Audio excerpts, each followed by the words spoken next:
So, hi Alex, welcome to Wifimilk.com, the podcast, a place where young entrepreneurs get inspired by people like you who just, don't talk about their ideas and dreams, but actually do and they take action. So, today we'll talk about, your failures and how you've overcome them. Your successes on Amazon and Udemy and how you've become a bestseller in these platforms. Then we'll shift to SEO and, how to build a fan base. And, let's get started. So, first of all, tell us a bit about your background and, the business you've started and what you've done so far.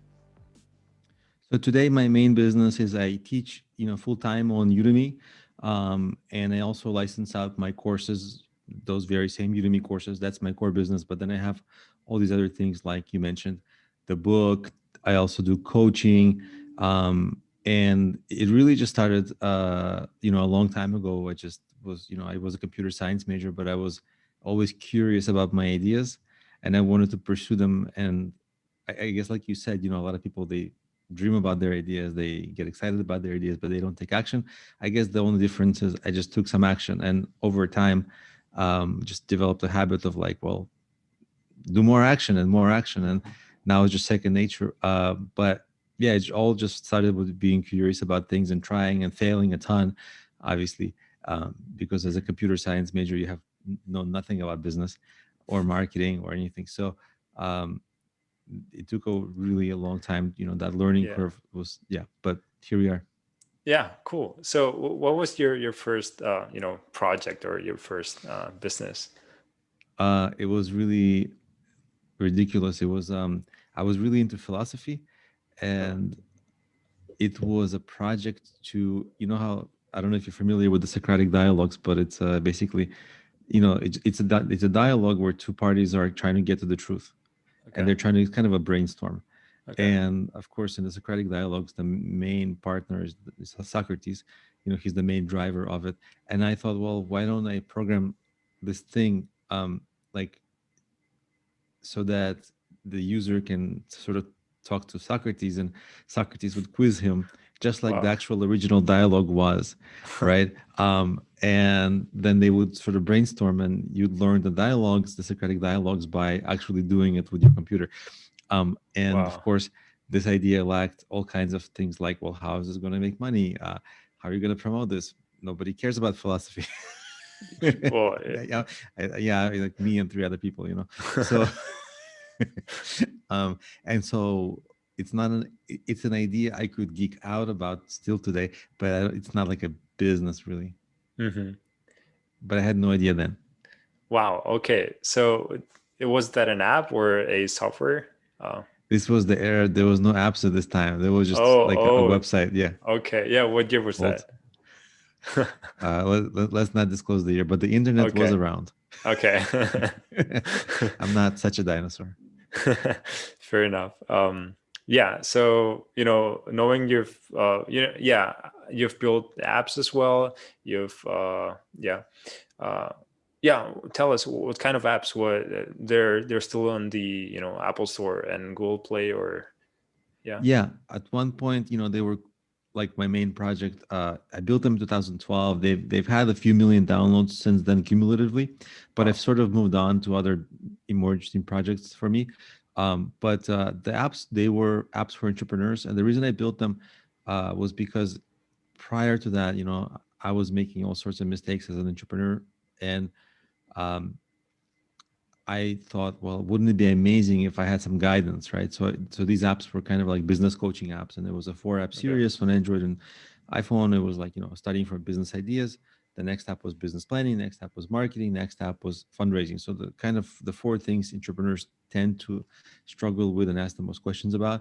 So the apps had a lot of tutorials, but also I provided live help and coaching on the apps. I was like typing Oh, with other entrepreneurs, discussing their businesses with them, um, and because of that, that app actually did really well because people were getting tremendous help. Like you wouldn't expect a live expert to come, from an app, and here I am. yeah. So it was unique at that time, but it just I couldn't do that live help anymore, and have a life or do other projects. So I had to stop Yeah. that. So the app, so I kind of decreased the app scope, and now they're not as interesting anymore. And I don't really recommend people get them anymore. It's not like I have better things now that uh, Yeah.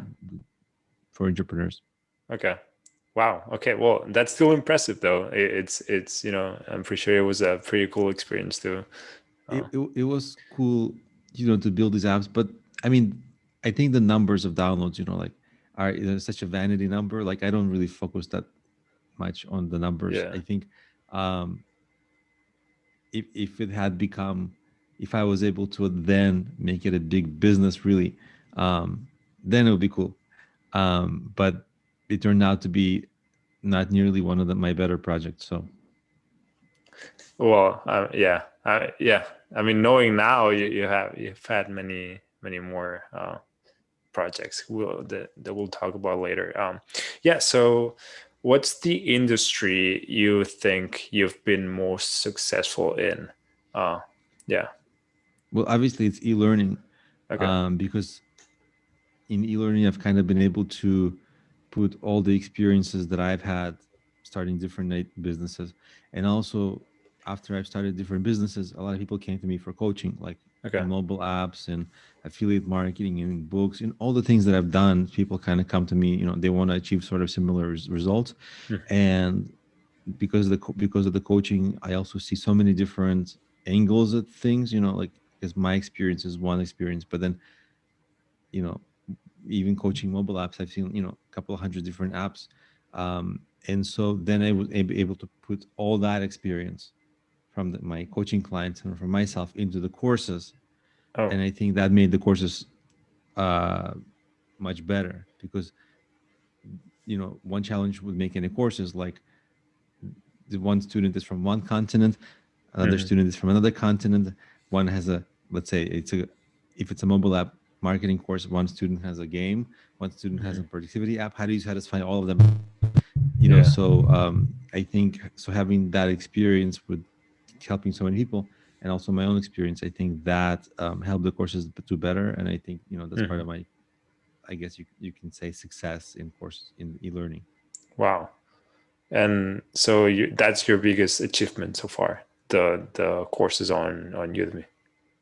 I guess as a business, Okay. if you, uh, I think maybe offline, you and I talked about, in terms of achievement, I think I'm more proud of, I created a little bit of music.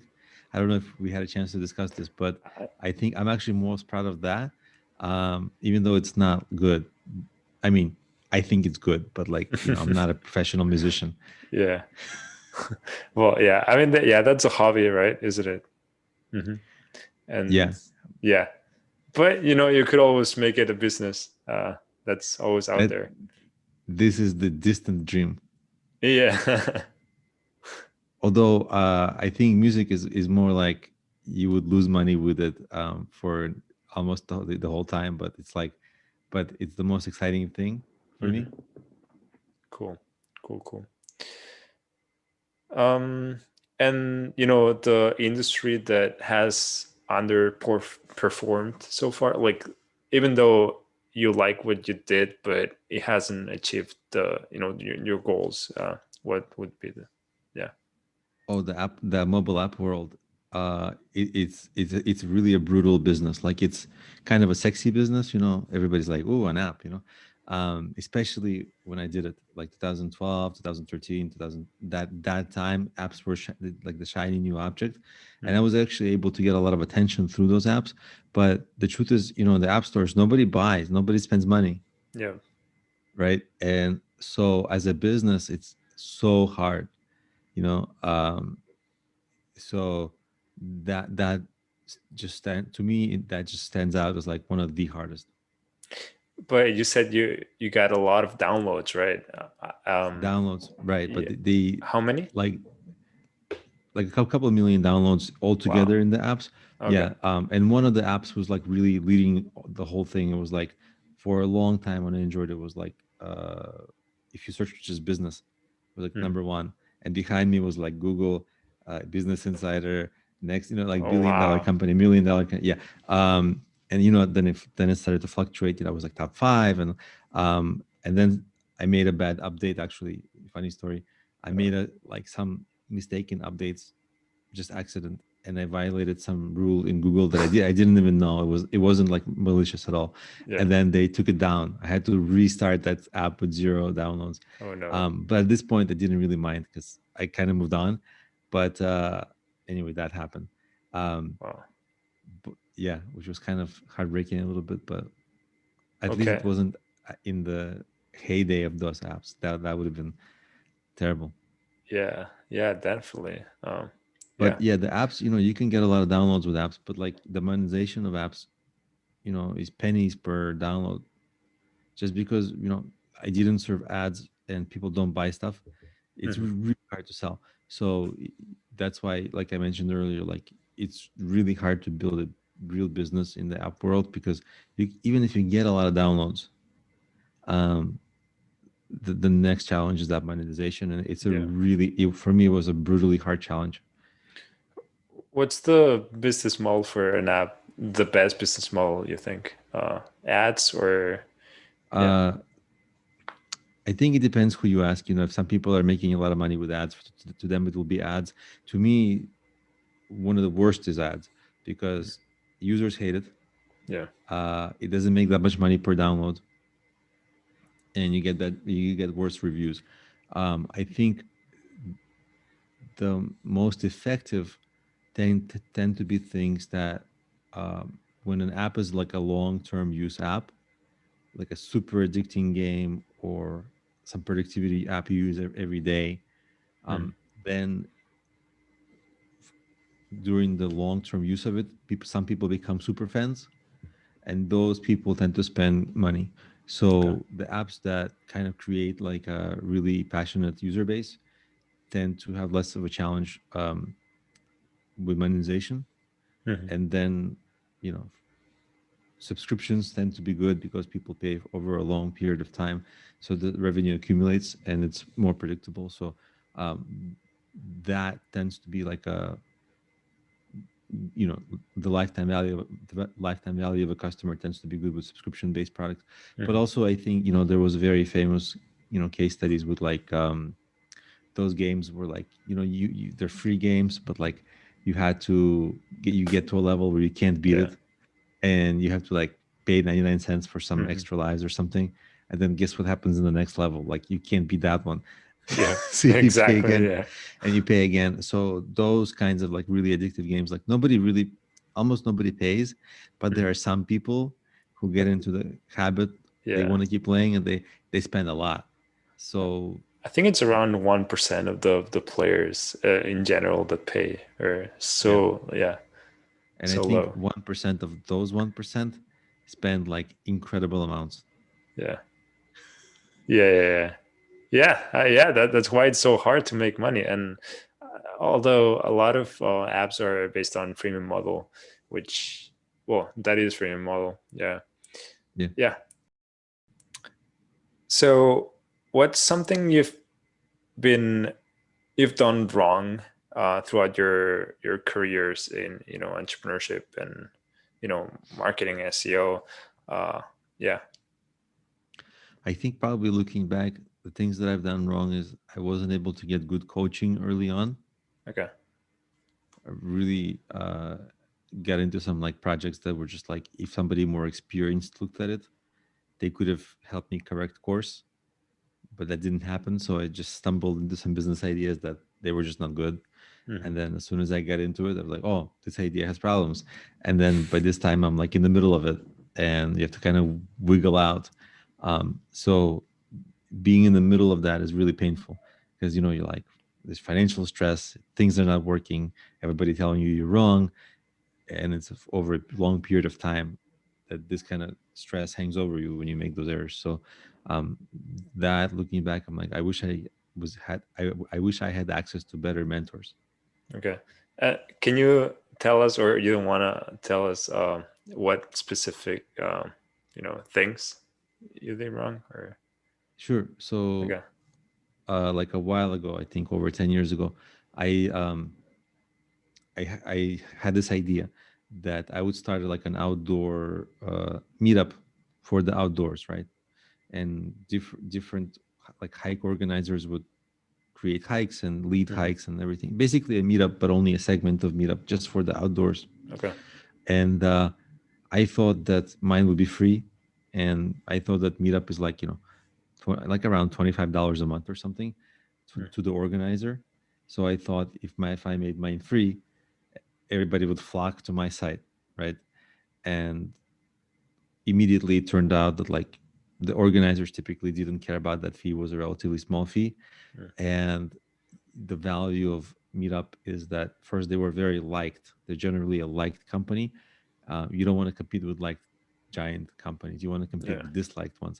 But anyway, um, but they were able to populate events, even outdoor events. Like you can post any hike. Let's say I was living in San Francisco, California at this time, and it was a big hiking area. And you Hmm. can post any hike on Meetup, and you get like 30, 40, 50 people to your hike. And I had to compete with that on my mom and pop site, and I would get like two people in after a lot of trying, Wow. and it was like, and I just couldn't compete and couldn't poach users. So and I was like, oh my god, like the whole premise is just wrong, and there's no way like I'm not gonna be able to outcompete Meetup. And so I ended up actually doing something cool. I ended up doing really flashy hikes because I needed to draw attention, right? Hmm. So, for example, like instead of just a regular old hike where you go in the woods and walk, I would find like really interesting destinations. So like in San Francisco, Okay. a lot of people don't know, but like uh there's a lot of ships that sunk on the coast of San Francisco that if you walk along the coastline, you can see during low tide, you can see the ships Oh, above really? water. Yeah. And Oh, many people don't know that they're ships because they've been underwater for decades. They're really corroded and everything, yeah. and you only see parts of them. But then I figured out which ones are ships, and I created hikes um, and those hikes actually got like tremendous attention because people don't know like this. Yeah, even the residents, they don't know. Yeah. And when I posted my event on different like event sites, that was like the coolest event that day, right? Because Yeah. any other event, even if it's a concert or a sporting event, people they know what they're gonna get, Hmm. right? But this thing, they're like, people are like, wow, in a major city, shipwrecks, like really. Wow. And so kind of in a way, because I had to wiggle out of that mistake that I made with competing with Meetup, I kind of stumbled on this like events business, and created like a pretty cool event series where every week I had a different kind of like that, but every week was a different cool thing, like cool Hmm. theme. Yeah. And I kind of repeated them every month, but I found enough cool themes that um, this actually became a cool event business. Wow. Because I was able to get a lot of publicity for these events. Um, the problem with that business is like you had to lead all the time that thing. So as soon as I moved, that business was dead. Yeah. you you kind of stuck with it Yeah. So you were the only one running it? No. Or you for had the more most people? part. Yeah, Okay. there was other people like in parallel. I got some people to organize hikes, Okay. but they weren't doing cool hikes like me. They weren't getting the attention like me because I kind of perfected it. And I also got the relationships with all the journalists in event sites Wow. to the difference between just having an event posted versus having an event like promoted on the top of their site. um, and so they kind of started to get to know me. They're like, oh, that's the guy that runs the cool hikes. So for a little while, people kind of like recognized me a little bit. Even on the street, people were like, oh, I went to your hike. And I'm like, sorry, I don't remember you. Wow. But yeah, so it was a cool thing for a while. But again, it's like, if you move, you can't do it. Like now, when Hmm. I moved to New York, in New York, there's no way you can do this because New York is so busy. Like you can't hike Just no. around Hmm. city. You would lose all your hikers in one block. And also, it's impossible to promote events because there's so many events in New York, like Yeah. from theater to sports to concerts every day. So events just like it was too competitive. Wow. There was no way to stand out in a way. So that business kind of had to go, but it was kind of fun. it learned a ton. Yeah, definitely. It's a good pivoting strategy though. Like look for something that no one knows, and it's interesting. So yeah, that was cool. Because at the same time you were competing with Facebook, no, and social media like this too. You mean on well, really, the events business wasn't really competitive with Facebook, but um, it was kind of a pivot. Like I think it wasn't the greatest pivot because I kind of locked myself into running these events. Yeah. That while I was doing that, it takes a lot of time to organize it in run events. So like then I couldn't do anything else. Okay. And I did some other things under that business, like because I got all this press for those events, my website started being really authoritative because all these big sites were linking to me. And so I did a lot of stuff with SEO, like really cool stuff with SEO actually, which is another pivot of that business. Like, because my site ranked for a ton of anything I would put on the site, like that page ranked because I got all the backlinks from like super authoritative sites, right? And so I imported like hundreds of thousands items like parks, Okay. wildlife names, tree names, nature names, anything, right? And I made like an auto-generated Wikipedia like thing, Wow. basically with very thin content, Yeah. but auto-generated, right? And then all those pages started to rank, and then this thing actually started making good money with ads because it was in the travel space, so the ads were lucrative, but there was just so many pages ranking, right? Yeah. I was ranking for all the parks and everything, and then because it was thin content, Google ended up penalizing that.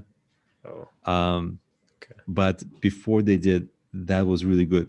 This would be today called the content farm, which is kind of a gray hat strategy. But at one point, it was how you build, like like all you would think of the travel sites, like was it Travelocity or Travel Advice, TripAdvisor, right? That's Yeah. what they kind of started having. They just like very much earlier, they just had like hundreds of thousands of pages, maybe tens of thousands for every city. And because they were so authoritative, even though those pages weren't good, Yeah. they were still number one. Later, people started, because they're number one, people started using it, adding reviews, and those pages started getting content. So Yeah. it wasn't thin content. Okay. So they kind of had time to grow. Me, I kind of did it on the end of that era of content farms, Yeah. right up until Google started penalizing it. So I didn't really have time to grow and become a big company, but I was kind of almost on my way there. Wow. But then one day I woke up and I checked my analytics, and before that, analytics were going up, And it and then was. it was like, yeah, it was this. Oh no. Yeah, it was horrible. And then you decided to just leave it. Yeah, I tried to kind Yeah. of resuscitate that site for a while. It was still that same hiking business, right? I pivoted twice. Yeah. Pivoted to from the failed meetup to the events, and then to the content farm. The Wow. content farm started, actually, it was scaling. It was like that was the dream of startup dream, right? It was just scaling, and then just overnight. So Oh no. after that, I think I had enough. I tried to bring it back to life, and then that penalty was extremely hard to get Wow. to survive, to recover from. So I had to move on. Too much money spent. to It's really like time and Yeah. effort. So much. Yeah. Those the two pivots is like so much effort went into daily, like just wrecking my brain of like how do I make it work? Because the first plan was not so good, so it led me on to this pivot. But yeah, so much just like of Yeah. my heart went into trying to make it work. Okay. But yeah, it happens. It happens. Happens. Yeah. So as I mentioned before, you've published books. So why did you decide to get into, publishing books? And yeah, how have you become a bestseller in your niches on Amazon? So after I created those apps that we talked about, uh, people were asking on the apps. They were asking me a lot of questions about business, and to them, the questions were unique. These were issues they were just facing for the first time. But for me, I was noticing, to my surprise, the questions were just absolutely repeating. There was a really relatively small variety of questions. They were pretty Hmm. much similar, and I just kept answering the same question all the time. So I started doing YouTube at this time. That's where I started playing around with video, and around the same time, I started writing books, essentially answering those questions because I had this gigantic data set of all the questions that Oh, people, from a lot of entrepreneurs, and I thought, oh, this would be very comprehensive. And that's how my first book was written, is just basically answering all the questions that I looked at my entire database, and I pulled all the questions and I just answered them. oh wow. A lot of them obviously overlap, so I only answered that once. But Hmm. um, then, because the apps were like business planning apps, one of the first books I wrote was a business planning book, and Yeah. then that book actually struggled for a very long time, just wasn't selling. And then I don't know actually what happened. Like, if I when I look at the chart, it was like rank 1 million in Amazon, like in the Wow. seller. It was like, it was like ranked, like, I think when it started like 2 million or 3 million, then it started like 1 million, then 500,000, just slowly kind of growing, but Wow. that's still making almost no sales. So, because when you're down there that far, you're like not doing good at all. Hmm. So, and then just one summer, something happened. I don't really know what was the catalyst. Maybe, don't remember now, but like I think I maybe started ranking, or one university, I think University of Kentucky, bought a bunch. I think they bought like 50 or Hmm. 100 copies at once, and that book kind of shut up in Wow. the right search terms, and then that book just started selling. Like, that book never looked back, and it got picked up by another university, like University of Pepperdine. There's a program that uses Wow. that book, uh, and but it wasn't overnight. Like, this book, I had like 19 revisions of this book. So at first it just wasn't good. Then Okay. I kept improving it, improving it, improving it. Yeah, and these revisions mostly were major revisions. Um, Multiple editors, multiple ideas, multiple rounds of feedback. So it's a ton of work to get that together. Wow. And does it also have to do with the SEO? Did you on Amazon? Did you change anything? Yeah. Uh, well, obviously, I would target keywords like business plan. That was my main keyword Okay. in Amazon.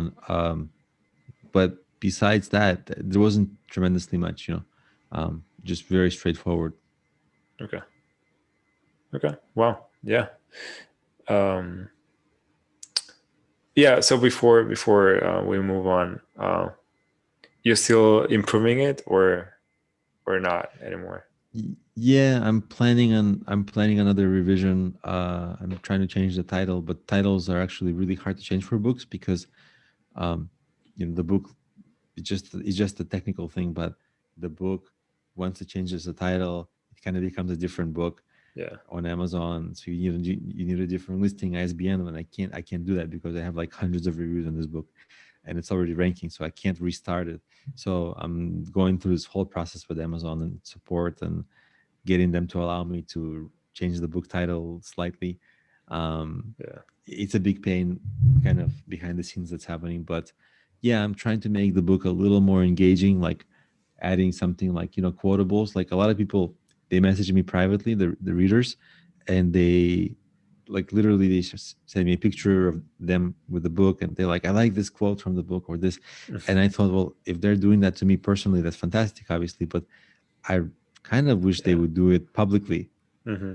so that their 300 of their followers would see it. Yeah. And so, what I'm kind of thinking of doing, the strategy of, like, quotables.